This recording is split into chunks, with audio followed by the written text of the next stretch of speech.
ଓଡ଼ିଶାର ପ୍ରାଚୀନ ଓ ପାରମ୍ପରିକ ଲୋକନୃତ୍ୟ ଦଣ୍ଡନାଚର ସବୁଠାରୁ ପବିତ୍ର ଦିନ ହେଉଛି ମେରୁଯାତ୍ରା।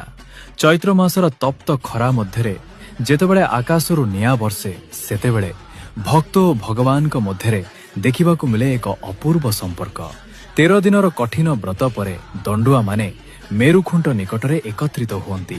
ଭୂମିଦଣ୍ଡ, ଜଳଦଣ୍ଡ, ଅଗ୍ନିଦଣ୍ଡ ଏହି କଠିନ ସାଧନା ମାଧ୍ୟମରେ ମା ଦକ୍ଷିଣକାଳୀ ଓ ପ୍ରଭୁ ଶିବଙ୍କୁ ପ୍ରସନ୍ନ କରାଯାଏ। ବିଶ୍ୱାସ ଅଛି, ମେରୁ ଦିନ ଖୁଣ୍ଟରେ ଝୁଲି ରହିବା ଏବଂ ଅଗ୍ନିକୁଣ୍ଡ ଉପରେ ତପସ୍ୟା କରିବା ଦ୍ୱାରା ସମସ୍ତ ପାପ କ୍ଷୟ ହୁଏ।